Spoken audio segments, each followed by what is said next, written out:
Alright, so it's been a couple of weeks since I last posted, and I feel like I owe you guys an explanation before I even get into this video. Recently, we have been expecting a new addition to the Hazed family, and that addition decided to come an entire week earlier than expected. Holy shit.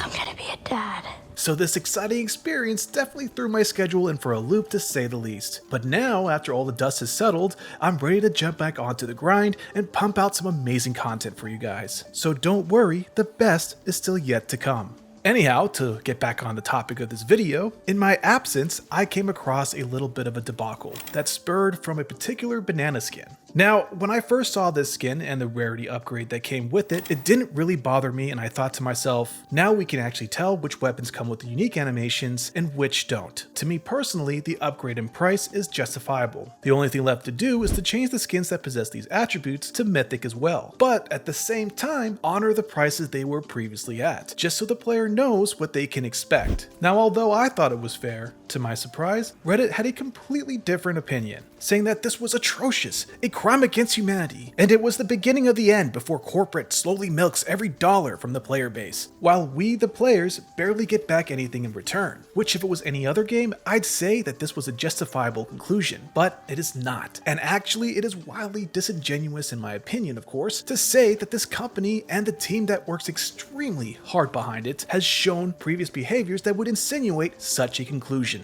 You know, a lot of the skins that you see in the store have come from the ideas that players like you and me have suggested at some point in time, such as the No Future Snook, the Thrummer Slammo, Crafty Crack Shot, and Silverware Slice, showing us that our voice does matter, and that we have a say on how this game is shaped and molded, rather than feeling like we are just cogs in a corporate money grinder. Now trust me, I do understand that in today's economy, inflation is something we all should be worried about, especially if you live in the States. And I'm saying this as someone that works 40-hour weeks on top of making content for YouTube, which, to be completely honest with you guys, a month's worth of ad revenue barely pays for a week's worth of groceries. So when I buy something, the quality of that product has to match or surpass that price. And when compared to other games such as Call of Duty or Apex, where single weapon Mythic level skins that have animations included range from $20 to $100, making the price for a Mythic skin in this game really not that bad. Now, the banana akimbo might not be your cup of tea, I'll be honest, it's not mine either, but I can tell the amount of effort put into making the unique animations for the skin that truly brings it to life in the arena. And if this Mythic skin is not for you, you can simply do what I did and not buy it. The fact of the matter is,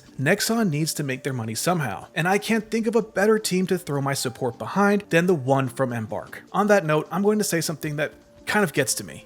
Time after time, I go onto Reddit and see posts absolutely glazing these devs on the amazing job they've done and how it's their favorite game, saying that they'll continue to play the finals and support them as long as it's around. Posts like these would get hundreds and probably reach 1,000 upvotes on Reddit. But as soon as this subreddit sees a price increase, all logic along with goodwill goes right out the window. And those same users will be the ones with the pitchforks acting as if Embark literally raised their rent along with the skin prices. Now, I would completely understand if they raised the price up to the $20 to $30 range. However, $12, in the States at least, is again an extremely reasonable price to pay for the amount of quality received in return. The only thing that I think would make the skins perfect is some sort of kill tracker, to really make these weapons stand apart from the rest. Now, I'm not saying to bow down and take whatever Embark throws in your face, and I think it's great for a community to always try and hold their game of choice accountable. But before we bring out the pitchforks, please do yourself a favor and play other well-known FPS titles and gain a little bit more perspective in terms of pricing and quality. Because I'll say it over and over again, the amount of quality, passion, and attention to detail that these devs put into this game since the beta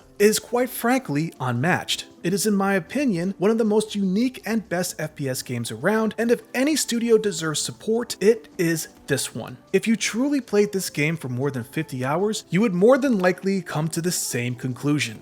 So that's about all I have to say. Please let me know your thoughts and opinions on the matter, but also be respectful to your peers. If you found this video enjoyable, please smash that like button, and also subscribe for all things the finals. Peace and love, guys, and I'll see you in the arena.